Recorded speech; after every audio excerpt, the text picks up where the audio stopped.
Hi ಎಲ್ರಿಗೂ ನಮಸ್ಕಾರ, welcome back to my channel. ನೋಡ್ರಿ, ಇವತ್ತು ಸಂಡೇ ಬೆಳಿಗ್ಗೆ 10 ಗಂಟೆಗೆ ವ್ಲಾಗ್ ಶುರು ಮಾಡತ್ತೀನಿ. ಇವತ್ತು ಭಾಳ ದಿವಸದ ನಂತರ ಒಂದು ಪ್ಲೇಸಿಗೆ ಹೋಗ್ಬೇಕಂತ ಡಿಸೈಡ್ ಮಾಡೇವಿ. ನನಗಂತೂ ಈಗೀಗ ಯಾಕೋ ಅಲ್ಲಿಗೆ ಹೋಗ್ಬೇಕು ಅನ್ಸತ್ತಿತ್ತು. ಹಾಗಾಗಿ ನಮ್ಮ ಮನೆಯವ್ರು ನೆನ್ನೆ ಹೇಳಿದ್ನಿ ಹೋಗೋಣ ಅಂತ ಇದ್ರು. ಬೆಳಿಗ್ಗೆ ಎಷ್ಟೇ ಬೇಗ ಅಂದ್ಕೊಂಡ್ವಿ, ಸ್ವಲ್ಪ ಲೇಟ್ ಆಗೇ ಹೋಯಿತು.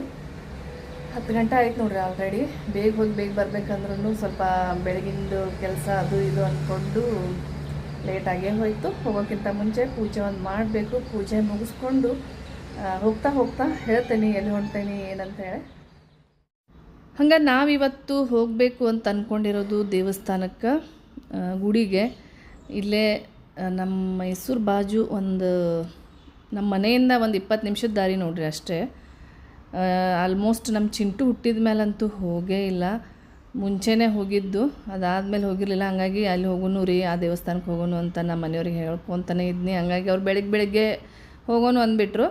ನಿನ್ನೆ ಏನಾದರೂ ಅವ್ರು ಸಂಜೆ ಹೇಳಿಬಿಟ್ಟಿದ್ರೆ ಇನ್ನೂ ಸ್ವಲ್ಪ ಬೇಗ ಎಲ್ಲ ಪ್ರಿಪ್ರೇಷನ್ ನಾನು ನೈಟನ್ನು ಮಾಡ್ಕೊಂಡಿರ್ತಿದ್ನಿ.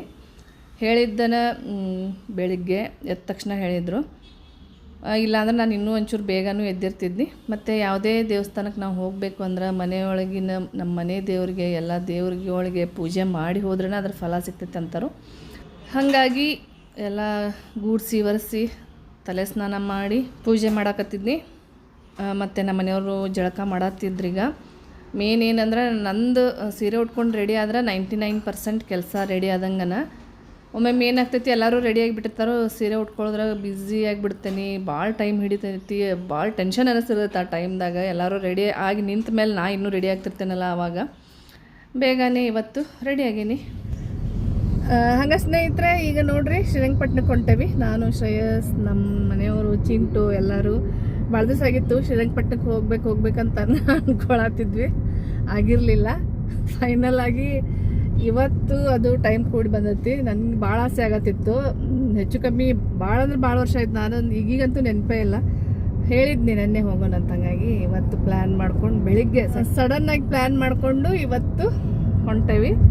ಬರ್ರೀಗ ದರ್ಶನ ಮಾಡೋಣ ಅಂತ ಶ್ರೀರಂಗಪಟ್ಟಣದ ಶ್ರೀ ರಂಗನಾಥ ಸ್ವಾಮಿಗೆ ಹೋಗೋಣ. ಸೊ ಫೈನಲ್ ಆಗಿ ನೋಡ್ರಿ ದೇವಸ್ಥಾನಕ್ಕೆ ಬಂದೇವಿ. ಎಷ್ಟು ಚಂದ ಅನ್ಸೋದು ದೂರದಿಂದ.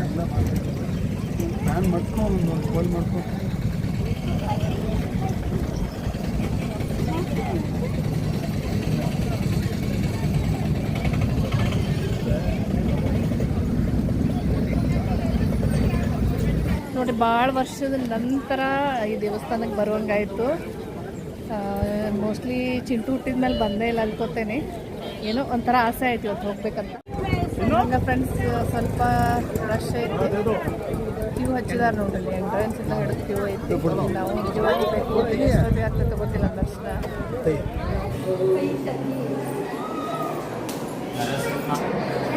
ದರ್ಶನ ಅಂತೂ ಮಸ್ತ್ ಆಯಿತು. ಒಳಗಡೆ ಅಲವಿಲ್ಲ ವಿಡಿಯೋ ಮಾಡೋಕ್ಕೆಲ್ಲ. ಹಾಗಾಗಿ ನಾನು ವಿಡಿಯೋ ತೊಗೊಳ್ಳಿಲ್ಲ.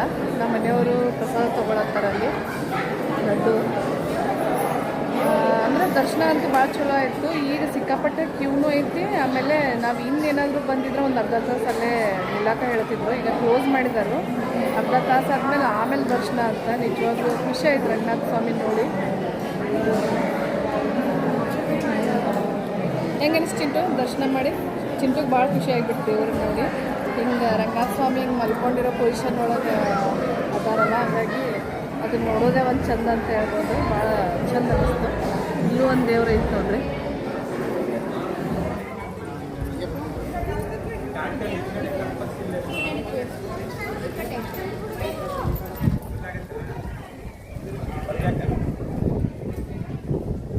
ಹಂಗೆ ದೇವ್ರ ಗುಡಿ ಒಳಗೆ ರಂಗನಾಥ ಸ್ವಾಮಿ ಏನು ನಾವು ದರ್ಶನ ಮಾಡಿದ್ವಲ್ಲ, ಇದೇ ಪೊಸಿಷನ್ ಒಳಗೆ ಇರೋದು. ಸೇಮ್ ಹಿಂಗೆ ಇರೋದು, ದೊಡ್ಡ ಸೈಜು. ಆದ್ರೆ ನೋಡೋದೇ ಒಂದು ಚಂದ ಅಂತ ಹೇಳ್ಬೋದು. ಒಳಗಡೆ ನೋಡಿದಾಗ ಭಾಳ ಖುಷಿ ಅನ್ನಿಸ್ತು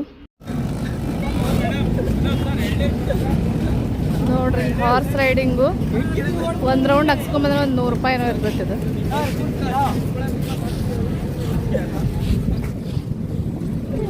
ನಾನು ಕೊಡ್ತೀನಿ.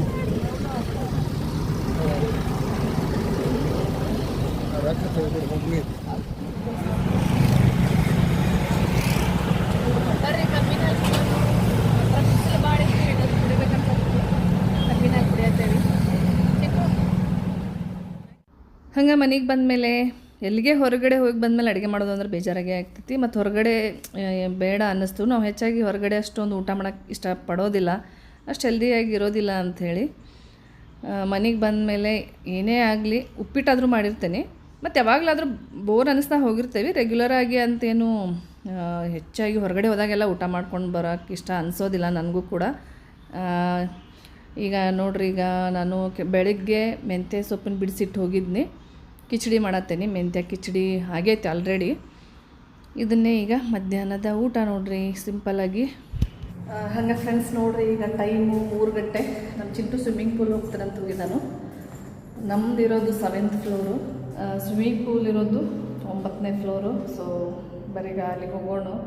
ಅವ್ನಿಗೆ ಊಟ ಮಾಡೋಷ್ಟು ಪುರ್ಸೊತ್ತಿರಲಿಲ್ಲ, ಅಷ್ಟು ಅರ್ಜೆಂಟ್ ಮಾಡಿ ಹೋಗಿದ್ದಾನೆ. ಅವ್ನ ಫ್ರೆಂಡ್ಸ್ ಎಲ್ಲ ಅದಾರಂತೇಳಿ.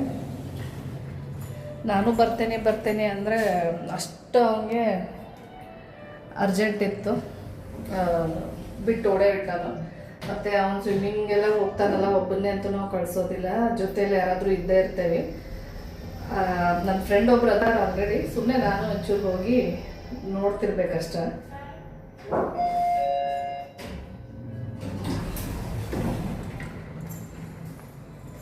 ಬರ್ರಿ ಹೋಗೋಣ.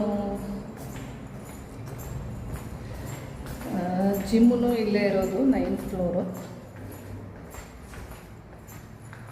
ನಾನು ಮೊನ್ನೆ ತೋರಿಸಿದ್ನಲ್ಲ, ಇಲ್ಲೇ ಯಾವಾಗಲಾದರೂ ಬಂದಿರ್ತೇನೆ ವಾಕ್ ಮಾಡೋಕ್ಕೆ, ಅಂದರೆ ಟ್ರೆಡ್ಮಿಲ್ ಮೇಲೆ ವಾಕ್ ಮಾಡೋಕ್ಕೆ. ಹಾಗೆ ನೋಡಿಲ್ಲೆಲ್ಲ ಕೇರಮ್ಮು, ಚೆಸ್ಸು ಎಲ್ಲ ಆಡ್ಬೋದು ಹುಡುಗರು. ಏನು ಮಾಡತ್ತಾನೋ ಗೊತ್ತಿಲ್ಲ, ಫುಲ್ ಅರ್ಜೆಂಟ್ ಒಳಗೆ ಫ್ರೆಂಡ್ಸ್ ಎಲ್ಲ ಮಾತಾಡ್ಕೊಂಡ್ರು ಅಂತ ಅರ್ಜೆಂಟ್ ಒಳಗೆ ಓಡಿ ಹೋಗಿದ್ದಾನು. ಅವ್ರು ಕರೆಯಾಕತ್ರಲ್ಲ, ಊಟನೂ ಬಿಟ್ಟು ಹೋಗಿದ್ದಾನು, ಬಂದ್ ಮಾಡ್ತೇನೆ ಅಂತೇಳಿ.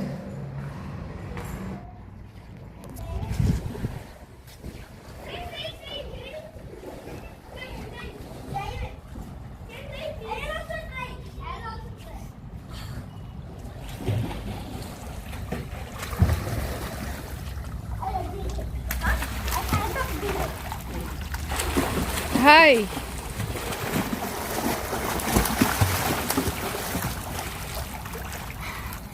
ಹಾಯ್ ಸಿದ್ವಿನ್. ಸಿದ್ವಿನ್ ಫುಲ್ ಜೋಶಲ್ಲಿ ಮಾಡ್ತಿದ್ದಾನೆ ಅಲ್ವಾ ಚಿಂಟು?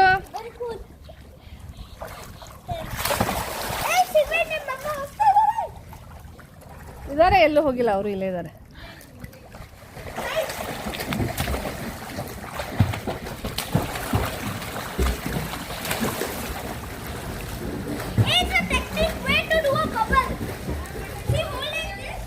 ಹೌದು, ರೂಢಿ ಇದೆ ಅನ್ಸುತ್ತೆ, ಟ್ರೈನಿಂಗ್ ಆಗಿದೆ.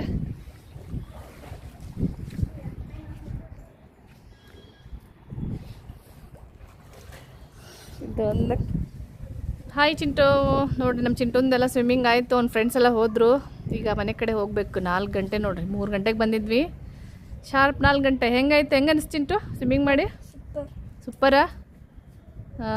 ಫುಲ್ ಎಂಜಾಯ್ ಮಾಡಿದ ಚಿಂಟು. ಬೇಗ ಡ್ರೆಸ್ ಹಾಕಿ ಹೋಗುನು. ವೆಲ್ಕಮ್ ಬ್ಯಾಕ್ ಸ್ನೇಹಿತರೆ. ನೋಡ್ರಿ, ಈಗ ಸಂಜೆ ಎಷ್ಟಂದ್ರೆ 6:52 ಟೈಮು. ಇವತ್ತು ಸಂಡೇ ಫುಲ್ ಬ್ಯುಸಿ ಡೇನೇ ಆಯ್ತು ಅಂತ ಹೇಳ್ಬೋದು. ಬೆಳಗ್ಗೆ ಅಲ್ಲಿಗೆ ಹೋಗಿ ಬಂದ್ವಿ, ಮಧ್ಯಾಹ್ನ ಒಂದೊಂದು ಸ್ವಲ್ಪ ಸ್ವಿಮ್ಮಿಂಗ್ ಹೋದ. ಅದಾದಮೇಲೆ ಈ ಕಡೆ ಹೊಂಟೇನಿ. ಯಾವ ಕಡೆ ಅಂದರೆ ಮಂತ್ಲಿ ಗ್ರಾಸರಿ ಐಟಮ್ಸ್ ತರೋನು ಅಂದ್ಕೊಂಡು. ಯಾಕಂದರೆ ಈಗ ಇನ್ನೊಂದು ಸ್ವಲ್ಪ, ಈಗ ನಾಳೆ ಹೋಗ್ಬೇಕಂದ್ರೆ ಚಿಂಟೂನ್ ಸ್ಕೂಲ್ ಮುಗಿದ ತಕ್ಷಣ ಹೋಗಬೇಕು. ಮತ್ತೆ ಒಂದು ದಿವಸ ಹೋದಂಗೆ ಅನಿಸ್ಬಿಡ್ತದೆ ನನಗೆ. ಮತ್ತು ಅವನದೆಲ್ಲ ಹೋಮ್ವರ್ಕು ಅದು ಇದು ಇರ್ತೈತೆ, ಅದೆಲ್ಲ ಬಿಟ್ಟು ನಾವು ಹೋಗಿ ಬರೋದು ರಾತ್ರಿ ಆಯಿತು, ಮುಗೀತು, ಏನು ಓದ್ಸೋಕ್ಕೂ ಆಗೋದಿಲ್ಲ, ಬರ್ಸೋಕ್ಕೂ ಆಗೋದಿಲ್ಲ. ಮತ್ತು ನಾಳೆ ಒಂದು ದಿವಸ ಪೂರ್ತಿ ಹೋಯ್ತೇನೋ ಅಂತ ಅನಿಸ್ಬಿಡ್ತೈತಿ. ಸಂಡೇ ಹೆಂಗೂ ಫ್ರೀನೇ ಅದೇವಲ್ಲ, ಹಾಗಾಗಿ ನಾನು ಚಿಂಟು ಶ್ರೇಯಸ್ ಹೊಂಟೇವಿ. ನಮ್ಮ ಮನೆಯವರೆಲ್ಲೋ ಹೊರಗಡೆ ಹೋಗಿದ್ದಾರು. ಮತ್ತು ಇನ್ನೊಂದು ವಾರ ಅಂದರೆ ಈಗ ಆಲ್ರೆಡಿ ಕೆಲವೊಂದು ಐಟಮ್ಸ್ ಖಾಲಿಯಾಗಿದ್ದಾವೆ, ಪೂರ್ತಿ ಏನಿಲ್ಲ. ಯಾವ್ಯಾವ ಐಟಮ್ಸ್ ಅದಾವಲ್ಲ ಅವನ್ನ ಬಿಟ್ಟು ಉಳಿದಿರೋದೆಲ್ಲ ಶಾಪಿಂಗ್, ಗ್ರಾಸರಿ ಐಟಮ್ಸ್ ಶಾಪಿಂಗ್ ಮಾಡ್ಕೊಂಬರೋಣ ಅಂದ್ಕೊಂಡು ಹೊಂಟೇವಿ. ಫ್ರೀ ಅದೇವಿ. ಮತ್ತು ನಾಳೆಯಿಂದ ನಮ್ಮ ರೂಟೀನ್ಗಳು ಶುರು ಆಗಿಬಿಡ್ತಾವಲ್ಲ, ಒಂದು ಸ್ಕೂಲ್ ಅದು ಇದು ಅಂದ್ಕೊಂಡು ಇವತ್ತು ಹೋಗ್ಬಿಡೋಣ ಅಂದ್ಕೊಂಡು ಹೊಂಟೇವಿ ನೋಡ್ರಿ. ಇವತ್ತು ಫುಲ್ ನಿಜವಾಗ್ಲೂ ಚೂರು ಟೈಮ ಸಿಕ್ಕಿಲ್ಲ ನನಗೆ. ಸ್ವಿಮ್ಮಿಂಗ್ ಹೋಗಿ ಬಂದಮೇಲೆ ಈ ಕಡೆ ಬರೋನು ಅಂದ್ಕೊಂಡು ಪ್ಲ್ಯಾನ್ ಮಾಡ್ಕೊಂಡು ನಾನು ಎಲ್ಲ ಕಿಚನ್ ಎಲ್ಲ ಕ್ಲೀನ್ ಮಾಡ್ಕೊಂಡು ಬನ್ನಿ. ಯಾಕಂದ್ರೆ ಈಗ ನಾನು 7 ಗಂಟೆಗೆ ಬಿಡತ್ತೇವೆ ಮನೆ, ಮಿನಿಮಮ್ 9 ಗಂಟೆ ಅಂತೂ ಆಗೇ ಆಗ್ತೈತೆ ಮನೆಗೆ ಹೋಗೋಕೆ. ಹೋಗಿ ಮತ್ತೆ ಏನಾದರೂ ಕೆಲಸ ಮಾಡೋನು ಅಂದ್ರೆ ಅದು ಅಷ್ಟೊಂದು ಎನರ್ಜಿ ಇರೋದಿಲ್ಲ. ಹಂಗಾಗಿ ನೋಡ್ರಿ ಎಲ್ಲ ಮುಗಿಸ್ಕೊಂಡು ಬಂದೇನಿ, ಅದೊಂದೇ ದೊಡ್ಡ ಖುಷಿ ಈಗ.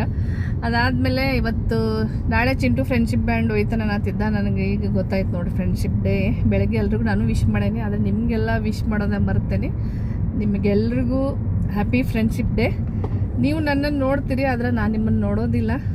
ಆದ್ರೂ ನಿಮ್ಮ ಕಮೆಂಟ್ಸ್ ಮುಖಾಂತರ ನಾನು ನಿಮ್ಮನ್ನು ನೋಡ್ತೇನೆ. ಸೊ ಒಂದು ಬಾಂಡಿಂಗ್ ಅಂತೂ ಕ್ರಿಯೇಟ್ ಆಗೇ ಆಗಿರ್ತೈತಿ. ಸೊ ಎಲ್ರಿಗೂ, ನೀವೆಲ್ಲರೂ ನನ್ನ ಸ್ನೇಹಿತರು, ನನ್ನ ಚಾನಲ್ನ ಯಾರು ಸಬ್ಸ್ಕ್ರೈಬ್ ಮಾಡ್ಕೊಂಡು ನೋಡತ್ತೀರಿ, ಮಾಡ್ಕೊಳ್ದೆ ಯಾರು ನೋಡತ್ತೀರಿ, ನನ್ನ ಎಲ್ಲ ವ್ಯೂವರ್ಸ್ಗೂ ಸ್ನೇಹಿತರ ದಿನಾಚರಣೆಯ ಶುಭಾಶಯಗಳು. ಹೀಗೆ ನನ್ನ ನಿಮ್ಮ ಬಾಂಡಿಂಗ್ ಹೀಗೆ ಮುಂದುವರಿಲಿ. ನನ್ನ ವ್ಲಾಗ್ಸ್ ಕೂಡ ಹೀಗೆ ಕಂಟಿನ್ಯೂಸ್ ಆಗಿ ಬರ್ತಾ ಇರ್ತಾವೆ. ಬರೀಗ ಆ ಕಡೆ ಹೋಗೋಣಂತ. ಚಿಂಟು ಹ್ಯಾಪಿ ಫ್ರೆಂಡ್ಶಿಪ್ ಡೇ ಅಂತ ಹೇಳು ಜೋರಾಗಿ. ಈ ಕಡೆ ಟರ್ರಗು ಎಲ್ಲರಿಗೂ ಹ್ಯಾಪಿ ಫ್ರೆಂಡ್ಶಿಪ್ ಡೇ ಅಂತ ಹೇಳು. Happy friendship day. ಓಕೆ.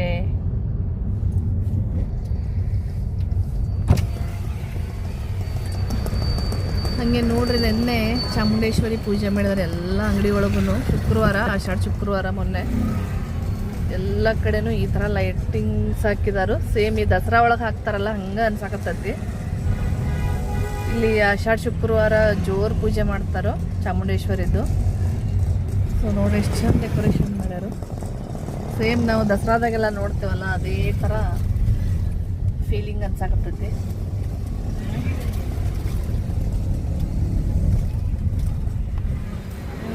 ಹಾಗೆ ಫ್ರೆಂಡ್ಸ್ ನೋಡ್ರಿ, ನಮ್ಮ ಚಿಂಟು ಇಲ್ಲೇ ಅದ.